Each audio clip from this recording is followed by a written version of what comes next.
സോമേട്ടനെ സ്നേഹിച്ച പോലെ മറ്റ് ഒരാളെ സിനിമയിൽ ഞാൻ സ്നേഹിച്ചിട്ടുണ്ടോ എന്ന് ചോദിച്ചാൽ ഇല്ല എന്ന് തന്നെയാണ് അതിൻ്റെ ഉത്തരം. വന്നുള്ള തന്നെ എന്നോട് പറഞ്ഞെന്നറിയാം, എടാ ആ കാലം ഞെക്കിക്കേ. പുള്ളിക്ക് എന്താ വെച്ചിട്ടെങ്കിൽ ആ അധികാര സ്നേഹത്തിന്റെ അധികാരം കാണി, ആ കാലം ഞെക്കിക്കേ. പാട്ട് വലിയ ഇഷ്ടമുള്ളത് ആണോ? പാടുമായിരുന്നു. പാടുമായിരുന്നോ? സന്യാസിനി എന്നൊക്കെ പറഞ്ഞ പാട്ട് മനോഹരമായിട്ട് പാടും. He was A music lover. വലിയ ഇഷ്ടം പോലെ കേൾക്കുമായിരുന്നു പാട്ട്.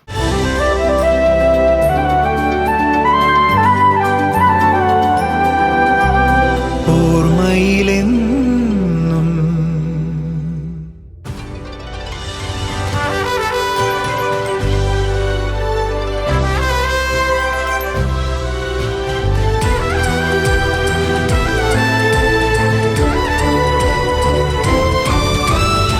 1970കളുടെ തുടക്കം. മലയാള സിനിമ നവഭാവുകത്വങ്ങളിലേക്ക് പോയിക്കൊണ്ടിരുന്ന സമയം. അന്ന് അരങ്ങിനെയും സിനിമയെയും കലയെയും എല്ലാം ഒരുപാട് സ്നേഹിച്ച ഒരു എയർഫോഴ്സ് ഉദ്യോഗസ്ഥൻ മോളിവുഡിന്റെ റൺവേയിലേക്ക് ലാൻഡ് ചെയ്തു. ഗായത്രി എന്ന അരങ്ങേറ്റ ചിത്രം മുതൽ മലയാളികൾ അന്നോളം അടക്കിവെച്ച അമർഷങ്ങളുടെയും ആസക്തികളുടെയും അഭ്രരൂപമായി മാറിയ ആ ചെറുപ്പക്കാരൻ 70കളുടെ അവസാനത്തോടുകൂടി മലയാള സിനിമയുടെ താരനായകനായി മാറി. വീതിയുള്ള കൃതാവ്, ചോര ചുവപ്പാർന്ന കണ്ണുകൾ, പിൽക്കാലത്ത് തലമുറകൾ അനുകരിച്ച നീട്ടിയും കുറുക്കിയുമുള്ള സംഭാഷണ ശൈലി. നായകനായും പ്രതിനായകനായും 24 വർഷം നീണ്ട ആ കരിയറിന്റെ അവസാന കാലത്ത് ആനക്കാട്ടിൽ ഈപ്പച്ചൻ എന്ന ഗംഭീര കഥാപാത്രം അവിസ്മരണീയമാക്കി. കാലം നേരിട്ടിടപെട്ട ആ കാസ്റ്റിംഗ് കണ്ട് കണ്ണീരടക്കി കൈയടിച്ച് നമ്മൾ അന്ത്യാഭിവാദനം നൽകിയ അനശ്വര ചലച്ചിത്ര താരം മണ്ണടിപ്പറമ്പിൽ ഗോവിന്ദ പണിക്കർ സോമശേഖരൻ നായർ. ഓർമ്മയിൽ എന്നും MG സോമൻ.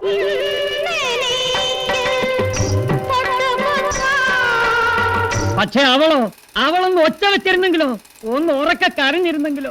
എനിക്ക് ദോഷം വരുമെന്ന് കണ്ടാൽ കൊല്ലാനും കുഴിച്ചു മൂടാനും മടിയുള്ള ആളല്ലേ. കൽപ്പാന്തകാലത്തോളം കാതരേ നീ എൻ മുന്നിൽ. നേരാ തിരുമിനി, ഈ പച്ചൻ പള്ളിക്കുടുത്ത് പോയിട്ടില്ല. മരം വെട്ടുകാരനായിരുന്നു എന്റെ അപ്പൻ. മരണശിക്ഷയ്ക്ക് വിധിക്കപ്പെട്ട ഒരുവന്റെ അവസാനത്തെ ആഗ്രഹം നടത്തി കൊടുക്കേണ്ടത് ഒരു ജയിൽ സൂപ്രണ്ടിന്റെ ഡ്യൂട്ടിയാണ്. എന്റെ ജന്മം നീയെടുത്ത്. താൻ ഇന്ന് വന്ന ആളാ അല്ലേ? വടക്കുള്ളവും പൂണൂലിട്ട് വന്ന് ഇറങ്ങുമ്പോ തെക്കുള്ളവും മേമുണ്ടഴിച്ച് അരേക്കെത്തി ഓച്ചാനിച്ചു പിടിച്ച് നിന്നല്ലേ പറ്റൂ. ഗായത്രിയിൽ വരുമ്പോ സോമേട്ടൻ ഒരു പുതുമുഖമായിരുന്നല്ലോ, ഒന്ന് പറഞ്ഞു കൊടുത്തു സാർ. സമ്മതിച്ചു, ഞങ്ങൾ ഒന്ന് എടുത്തോട്ട്. വെണ്ണയോ വെണ്ണിലാവുറഞ്ഞതോ ഓർമ്മയിലെന്നും. സോമേട്ടന്റെ ദീപ്തമായ ഓർമ്മകളുമായി നമ്മുടെ മുന്നിലേക്ക് ഇന്ന് ആദ്യം എത്തുന്നത് എടുപ്പിലും നടപ്പിലും എഴുത്തിലും ഫയർ ബ്രാൻഡായ ഒരു മനുഷ്യൻ, തിരശീലയ്ക്ക് തീ പിടിപ്പിച്ച എഴുത്തുകാരൻ. നേരത്തെ പറഞ്ഞതുപോലെ സോമേട്ടന്റെ 24 വർഷത്തെ സിനിമാ കരിയർ എടുത്തു നോക്കുമ്പോൾ മലയാളിക്ക് ആദ്യം ഓർമ്മ വരുന്ന ആനക്കാട്ടിൽ ഈപ്പച്ചൻ എന്ന കഥാപാത്രത്തെ അദ്ദേഹത്തിന് സമ്മാനിച്ച ചലച്ചിത്ര പ്രവർത്തകൻ. ഹൃദയപൂർവ്വം സ്വാഗതം ചെയ്യുന്നു പ്രിയപ്പെട്ട രഞ്ജി പണിക്കർ.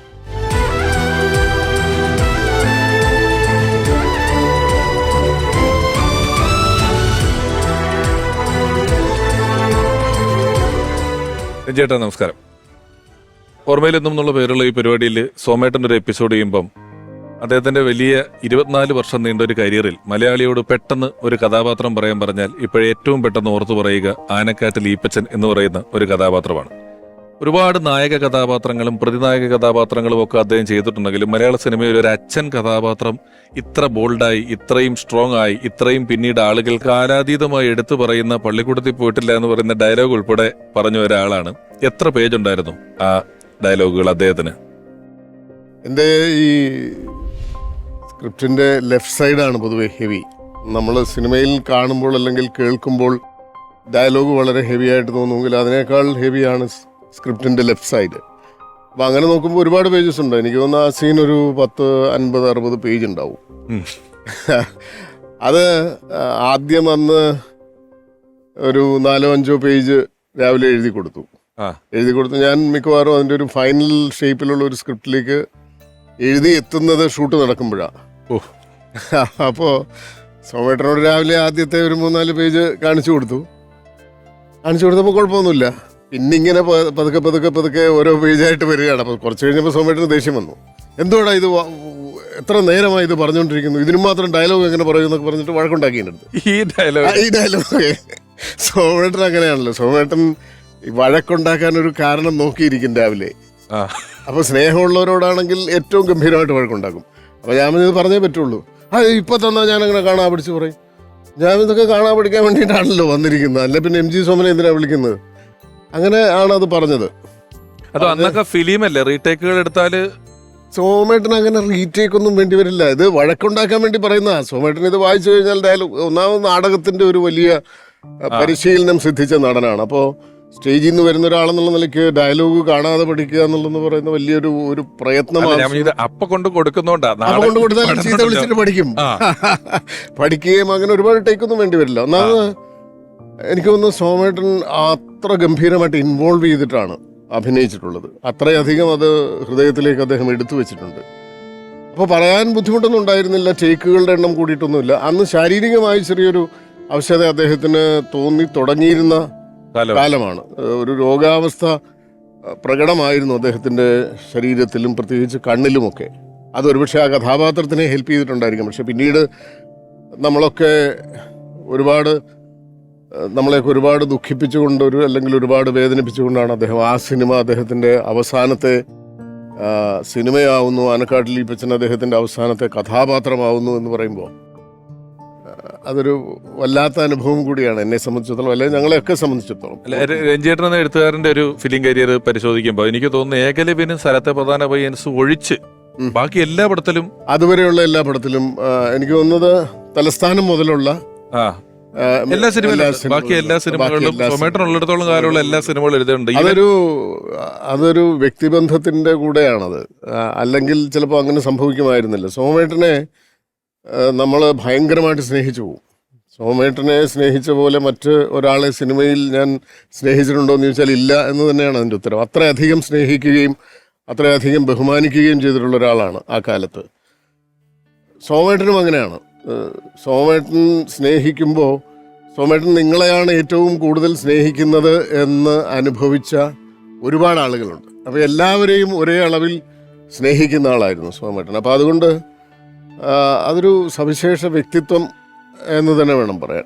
ഈ സീൻ എടുക്കുമ്പോൾ ഞാൻ മറ്റേതോ ഒരു ഇന്റർവ്യൂവിൽ രഞ്ജേട്ടൻ പറഞ്ഞിട്ടുള്ള, അതായത് അദ്ദേഹം പിണങ്ങി കുറച്ചു നേരം മാറിയെന്നു എന്നൊക്കെ പറയുന്നു ഉണ്ടായിട്ടുള്ളതാണോ? അത് ഡബ് ചെയ്യുമ്പോഴാ ഇതേ ഡയലോഗ്, അതായത് സീനിൽ വളരെ ഗംഭീരമായിട്ട് അദ്ദേഹം പറഞ്ഞു വെച്ച ഡയലോഗുകൾ ഡബ് ചെയ്യാനായിട്ട് അന്ന് ജോയ് തിയേറ്ററിലാണ്. സതീഷ് സാറാണ് അന്നത്തെ എഞ്ചിനീയർ. അദ്ദേഹവും ജീവിച്ചിട്ടില്ല. ഇത് പറഞ്ഞു കുറച്ച് കഴിഞ്ഞപ്പോൾ ദേഷ്യം വരും. എനിക്ക് അങ്ങനെ പറയാൻ പറ്റത്തില്ല. ഞാൻ പറഞ്ഞു അങ്ങനെ പറയാം, അങ്ങനല്ലേ പറഞ്ഞിരിക്കുന്നത്, അങ്ങനെ പറയാം. അതെനിക്ക് ഡബ് ചെയ്യുമ്പോൾ അങ്ങനെ പറയാൻ പറ്റത്തില്ല, അങ്ങനെ പറഞ്ഞേ പറ്റുള്ളൂ. എന്നാൽ നീ ഒന്ന് കാണിക്കുന്നു പറഞ്ഞിട്ട് ഇറങ്ങിപ്പോയി വെളിയിൽ പോയിരിക്കും. അവിടെ ഒരു ചെറിയ ലോബി ഉണ്ട്. ഞാനും അവിടെ പോയിരിക്കും. ഞാൻ മിണ്ടത്തില്ല. കുറച്ച് കഴിയുമ്പോൾ സ്വെറ്റർ വേണോ? സോമേട്ടൻ തന്നെ അത് പാച്ചപ്പ് ചെയ്യും. അപ്പൊ ഈ പിണക്കങ്ങൾ എനിക്ക് തോന്നുന്നു അദ്ദേഹവുമായിട്ടുള്ള ബന്ധത്തിൽ ഉടനീളം അദ്ദേഹവുമായി അടുപ്പമുള്ള എല്ലാ ആളുകൾക്കും ഉണ്ടായിട്ടുണ്ട്. പിണങ്ങി ഇറങ്ങിപ്പോവും. കുറച്ച് കഴിഞ്ഞ് സോമേട്ടൻ തന്നെ ഒരു ബാടാ ചെയ്യാം. ഒരു പരിധിവരെ ഈ പിണക്കങ്ങൾ എന്ന് പറയുന്നത് വളരെ ആരോഗ്യപരമായതും നല്ല സൗഹൃദത്തിന്റെ ഒക്കെ ലക്ഷണമായിട്ടും തോന്നുന്നതാണ് ഇത്തരത്തിലുള്ള പിണക്കങ്ങൾ. അതിനുണ്ടാകുന്ന ഒരു ക്രിയേറ്റിവിറ്റി, അതിനുശേഷം ഉണ്ടാകുന്ന പ്രൊഡക്റ്റുകൾ അതിന് നമുക്ക് മലയാളികൾക്ക് തന്നിട്ടുള്ളത് ഇത്ര കാലം കഴിഞ്ഞാലും ഓർക്കുന്ന. നമ്മളിപ്പോൾ ഈ പറഞ്ഞ ഒരു സീനിനെ പറ്റി ഇത്ര കാര്യങ്ങൾ രഞ്ജേട്ടൻ പറയുമ്പം നമ്മളൊന്നും തിരശ്ശീലയ്ക്ക് പിന്നിൽ കണ്ടിട്ടില്ലാത്ത കുറെ മനോഹരങ്ങളായ ഓർമ്മകളാണ്. നമുക്ക് കൂടുതൽ ഓർമ്മകളെ കുറിച്ച് ചർച്ച ചെയ്യേണ്ടതായിട്ടുണ്ട് രഞ്ജേട്ടൻ.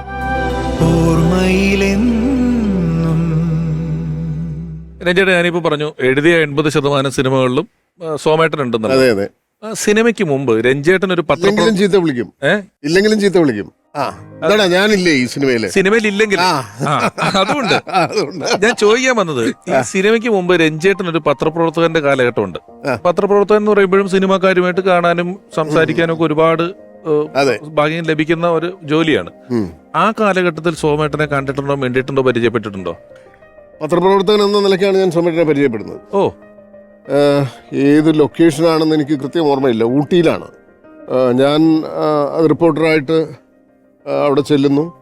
സോമേട്ടനെ കാണുന്നു. സോമേട്ടൻ കാണുമ്പോൾ തന്നെ സ്നേഹം തുടങ്ങുമല്ലോ, സ്നേഹിച്ചു തുടങ്ങും. അങ്ങനെ പരിചയപ്പെട്ടു. അപ്പോൾ വൈകുന്നേരം ആയപ്പോൾ ഷൂട്ട് കഴിഞ്ഞപ്പോൾ ഞങ്ങളെല്ലാം ഒരേ ഹോട്ടലിലാണ് താമസിക്കുന്നത്. അന്ന് ഈ ഹോട്ടൽ ഫെസിലിറ്റീസൊക്കെ കുറവുള്ള സ്ഥലങ്ങളിൽ മിക്കവാറും ഒരേ സ്ഥലത്ത് താമസിക്കും. അപ്പോൾ ഞാൻ റൂമിൽ ചെന്ന് ഒരു 7-8 മണിയായി കാണും. അവിടെ ലൈറ്റ് പോയി കഴിഞ്ഞപ്പോൾ ഷൂട്ട് കഴിഞ്ഞു. 8 മണിയായപ്പോൾ വാതിലിൽ ഒരു മുട്ട് തുറന്നപ്പോൾ സോമേട്ടനാണ്. ബാ. ഞാൻ പറഞ്ഞില്ല, ഞാൻ വന്ന് ഒന്ന് സെറ്റ് ആവട്ടെ. അല്ല ബാ, നമുക്ക് ഓരോന്ന് കഴിക്കാം. അപ്പോൾ ഞാനങ്ങനെ എൻ്റെ ജോലിയുടെ ഭാഗമായിട്ടുള്ള യാത്രകളിൽ കഴിക്കാറില്ല എന്ന് പറഞ്ഞു. അതൊന്നും പറഞ്ഞാൽ പറ്റത്തില്ല.